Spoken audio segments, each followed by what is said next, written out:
Bonjour à tous. Aujourd'hui, nous allons explorer le thème des droites et des angles, des concepts fondamentaux en géométrie. Commençons par les droites. On définit une droite comme une ligne infinie qui s'étend dans les deux directions. Elle est généralement définie par deux points distincts que nous notons souvent par une lettre D ou par les deux points qui la définissent, par exemple A, B. Nous avons également le concept de segment et de demi-droite. Dans le premier schéma, si on part d'un segment AB, donc sa notation c'est AB avec une petite barre en haut, donc nous avons deux points à l'extrémité, il est bien défini. On dit qu'un segment est une portion de droite entre deux points. Si on part d'une demi-droite, elle a un point d'origine et s'étend à l'infini dans une direction. Et cette illustration revient à la définition d'une droite qui passe par deux points A et B. Passons maintenant aux relations entre les droites. On dit que deux droites peuvent être séquentes, c'est-à-dire qu'elles se coupent en un point. On va l'appeler A. Et si elles forment un angle droit, 90 degrés, ce sont deux droites perpendiculaires. Le dernier cas, lorsque deux droites ne se coupent jamais, elles sont parallèles. Maintenant, parlons des angles. Un angle est formé par deux segments de droite qui partent d'un point commun, appelé le sommet de l'angle. Nous mesurons les angles généralement en degrés. Nous avons différents types d'angles. Le premier, l'angle nul, donc sa valeur c'est 0 degré. L'angle aigu, c'est un angle qui mesure entre 0 degré et 90 degrés. L'angle droit, c'est un angle de 90 degrés. Donc, les deux droites sont perpendiculaires. Si on part d'un angle obtus, c'est un angle qui varie entre 90 degrés et 190 degrés. Si l'angle est égal à 180, c'est un angle plat. Et si c'est un angle qui mesure entre 180 et 360, c'est un angle rentrant. Et l'angle plein, c'est un angle de 360 degrés. Les angles ont également des applications pratiques. Vous allez me dire pourquoi on va étudier ces angles. Pourquoi je m'intéresse aux angles et à leurs mesures, à leur nom, à leurs relations. Eh bien, je te dirai qu'ils sont très essentiels en géométrie, architecture, navigation et physique. Il y a aussi d'autres domaines qui utilisent ces concepts. Enfin, examinons les relations entre les angles. Lorsqu'on parle de deux angles adjacents, il faut qu'ils vérifient trois critères. Premièrement, il faut avoir le même sommet, un côté commun et leur construction. Il faut construire l'angle de part et d'autre, des angles de part et d'autre du côté commun. Regardons ici l'angle 1 et l'angle 2. Donc, on a tracé DAC. Ensuite, on a tracé CAB. On remarque que les deux angles ont le même sommet. Ils ont un côté commun qui est le AC. Et aussi, l'angle 2 a été construit à partir du côté commun. Donc voilà, c'est vraiment les critères, les exigences pour dire et confirmer que les deux angles sont adjacents. Quant aux angles complémentaires, une seule condition est suffisante. On nous dit que les deux angles font la somme de 90 degrés. Admettons que ici, nous avons l'angle 1, l'angle 2. Si l'angle 1 égale à 60 degrés, l'angle 2 doit être 90 moins 60, qui donne 30 degrés. La somme des deux, c'est 90 degrés. Donc, deux angles complémentaires et les deux segments sont perpendiculaires. Troisième possibilité, on parle d'angles supplémentaires. Ici, leur somme doit égale à 180 degrés. Vérifions pour ce cas. Nous avons un angle 1, un angle 2. L'angle 1 égale à 134 degrés. L'angle 2 égale à 46 degrés. On fait la somme des deux. 134 plus 46, ça me donne 180. Alors, les deux angles sont supplémentaires. La suite des relations entre les angles. Dans ce cas, nous avons deux séquentes. Donc, la droite D1, la droite D2 se coupent en un point. On va l'appeler A. Donc, les angles opposés par le sommet ne doivent pas être adjacents. D'accord? Donc, ils ne doivent pas avoir les critères des angles adjacents. Par exemple, le sommet commun, le côté commun, et on va construire le deuxième angle à partir du côté commun.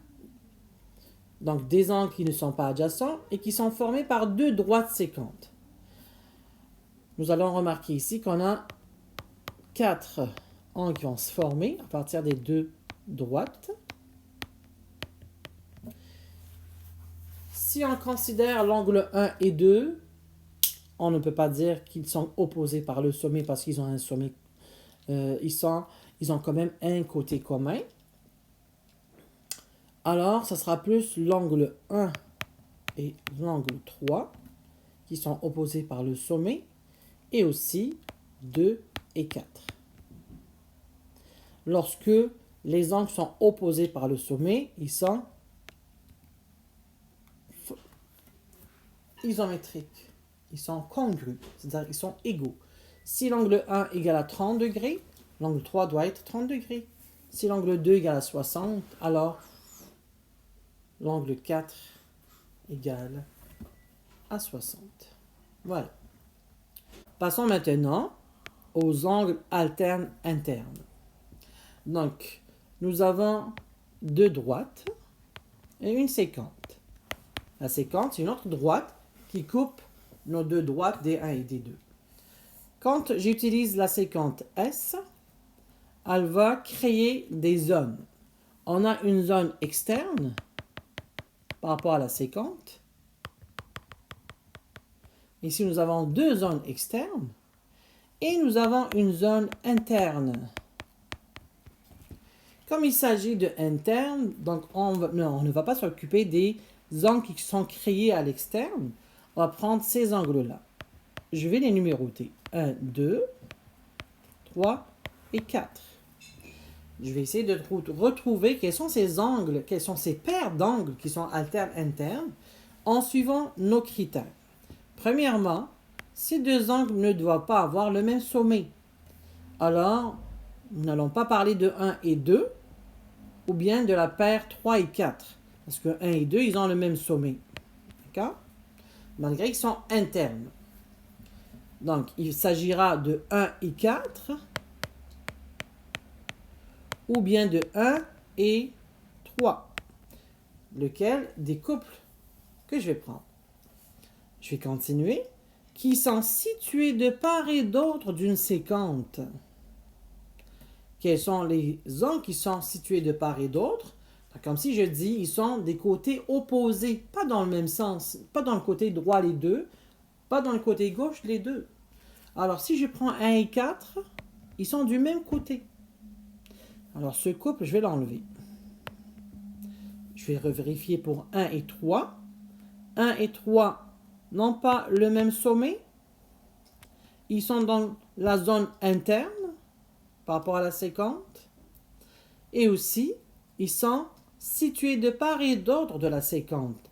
Alors, mes deux angles alternes internes, c'est 1 et 3.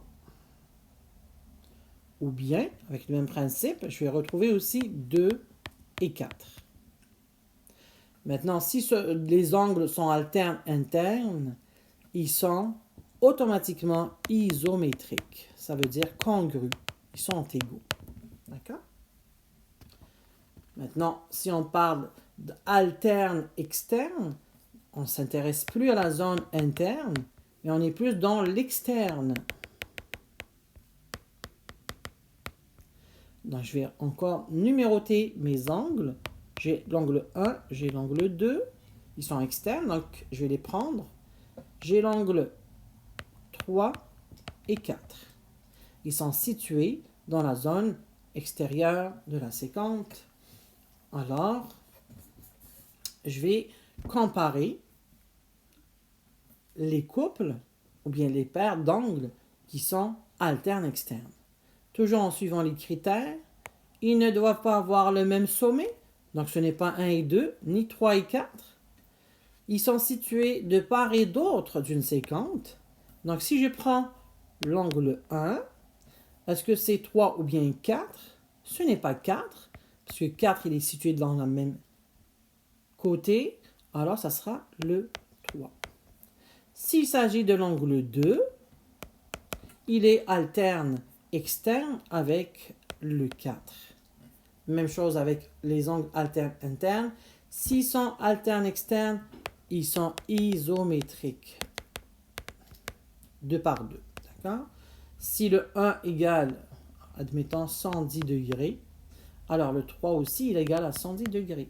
Si le 2 égale à 30, le 4, il doit être 30 degrés parce qu'ils sont alternes externes. Voilà. Dernière relation entre les angles, ce sont les angles correspondants. Toujours le même principe. Nous avons deux droites coupées par une séquente. Et on nous dit que les angles correspondants ne doivent pas avoir le même sommet. Donc si je prends ici le 1, le 2, 3 et 4, 5, 6, 7, 8. Donc j'ai 8 angles. On va trouver les paires ou bien les couples d'angles qui sont correspondants. Donc je prends des angles qui n'ont pas le même sommet. Donc on va comparer des angles qui sont dans la première partie ici avec les angles de la deuxième partie qui est en bas. Deuxième critère, situé du même côté maintenant de la séquente. D'accord? Ce n'est pas comme alterne interne et alterne externe. Il faut qu'ils soient du même côté. Et en plus, la dernière condition, ça c'est très important, l'angle 1, il doit être à l'interne par exemple, et l'autre doit être externe. Bien l'inverse. Si l'angle 1 il est en interne, le deuxième doit être externe. Les deux ils sont du même côté de la séquente. Alors, si je prends l'angle 1, je dois avoir soit le 6 ou bien le 8 du même côté de la séquente. Et qu'est-ce qu'on a rajouté?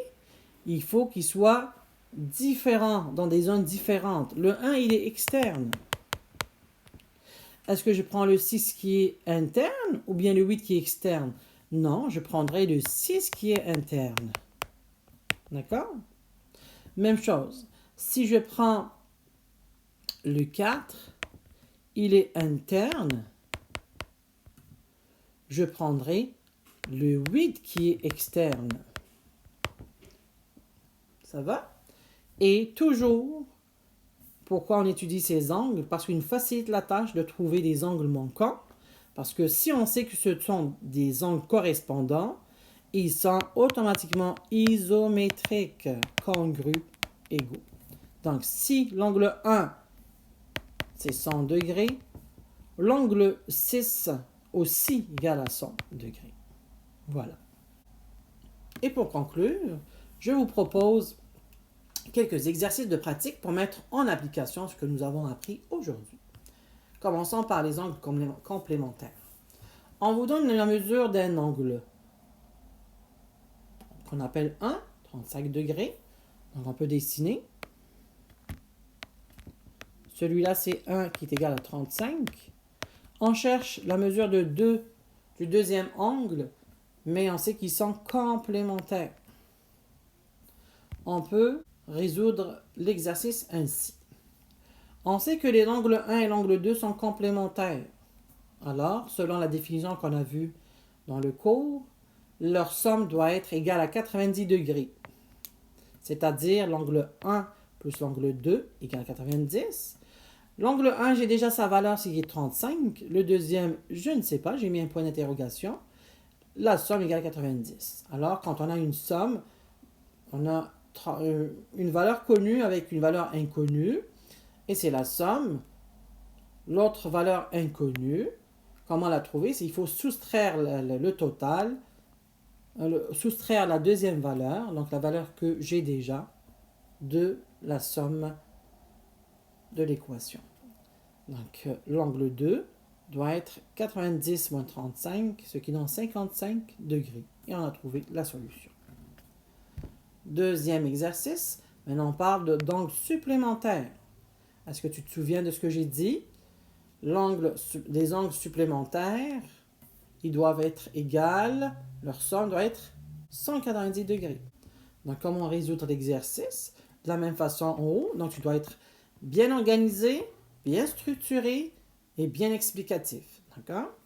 L'angle 1 et l'angle 2 sont supplémentaires, alors leur somme doit être égale à 180 degrés. Donc, toujours, tu donnes la règle en premier qui te permettra de résoudre ton exercice. L'angle 1 plus l'angle 2, et tu vas traduire cette expression-là, ou bien cette phrase, qui veut dire que l'angle 1 plus l'angle 2 égale à 180 degrés. Donc, si je remplace l'angle 1 par sa valeur qui est déjà donnée, c'est 110, j'ai la deuxième qui est inconnue, toujours me donne 190. C'est une addition, alors le deuxième terme qui manque, on le déduit par une soustraction. Donc, je soustrais cette valeur, 110, de la somme. Donc, 180 moins 110, ce qui me donne 70 degrés. Et c'est la réponse qu'on cherche pour compléter la valeur de l'angle 2. L'exercice 3, nous avons deux cas.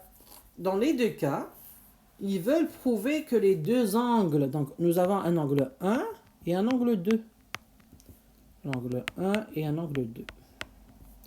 On veut prouver que dans les deux cas, ce sont des angles non adjacents. Non adjacents. Donc, ils ne sont pas adjacents. D'accord? Si on se rappelle de la définition des angles adjacents, qu'est-ce qu'on disait? Deux angles adjacents, ce sont des angles qui ont le même sommet, un côté commun, qui sont construits de part et d'autre du côté commun. On va vérifier pour le premier cas. Le A, c'est le sommet de l'angle 1. Le B, c'est le sommet de l'angle 2. Tout de suite, on remarque que la première condition n'est pas satisfaite. Alors, on arrête ici et on confirme que ce sont deux angles non adjacents parce que les deux angles n'ont pas le même sommet. On n'est pas obligé de continuer les autres critères, par exemple, le côté commun et ainsi de suite. Le deuxième cas, regardez ici l'angle 1 qui est BAC, l'angle 2 c'est BAE. Donc, l'angle 1 est composé des côtés AB et AC. L'angle 2 est composé des côtés AD et AE. On remarque que les deux angles n'ont aucun côté commun, malgré qu'ils ont le même sommet. Le premier critère était satisfaisant. Le deuxième critère, un côté commun, n'est pas présent ici. Alors, on conclut directement que les deux angles ne sont pas adjacents. On passe maintenant aux exercices pour voir la relation entre les angles. Ici, on a deux droites, d'accord, et une séquente, d'accord. Parallèle ou pas non parallèle, ce n'est pas important pour nous en ce moment. C'est juste on a deux droites qui sont coupées par une séquente. Et on doit trouver la valeur de l'angle 1 et l'angle 3. Donc, nous, on doit se référer aux règles qu'on a vues tout à l'heure pour les relations entre les angles. Donc, regardez ici. On cherche l'angle 1. On va aller avec l'angle 1. Ici. Et on va se référer à nos définitions pour voir laquelle des règles qu'on peut appliquer.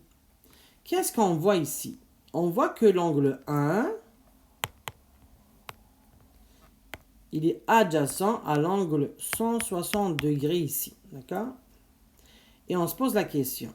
Qu'est-ce qui forme l'angle 1 et 160 degrés? On remarque que c'est un angle plat. Le 1 plus 160 degrés. Si c'est un angle plat, alors la somme c'est 180. D'accord? Ce sont deux angles supplémentaires. Si ils sont supplémentaires, je peux déduire la mesure de l'angle 1. comment faire? C'est 180 degrés moins 160 qui me donne 20 degrés. Alors, la mesure de l'angle 1 égale 20 degrés. Mais il faut vraiment bien rédiger. D'accord? Il faut dire que 1 est l'angle mesurant 160 degrés sans supplémentaire. Il faut le mentionner, c'est très important. Donc, leur somme égale à 180 degrés. Ça va pour ça? Donc, il faut bien rédiger. Donc, on va dire que l'angle 1 et l'angle mesurant 160 degrés sont supplémentaires. Leur somme est égale à 180 degrés. Alors, 1 plus 160 degrés égale 180. Pour trouver la mesure de 1, on doit soustraire 180 degrés moins 160 degrés. Ça me donne 20 degrés. Alors, l'angle 1 mesure 20 degrés. Ça va? Pour l'angle 3, 3 et 1, regardez 3 et 1. On va essayer quelle est la relation existante entre 3 et 1. Posez-vous la question. L'angle 3 et 1, est-ce qu'ils ont un sommet commun? Non. Est-ce qu'ils sont dans la partie interne, ici, ou bien la partie externe? Ils sont dans la partie interne de la séquente, ici. Ensuite, est-ce qu'ils ont un sommet commun? Non. Non. Pas de sommet commun. Ensuite, ils sont situés de part et d'autre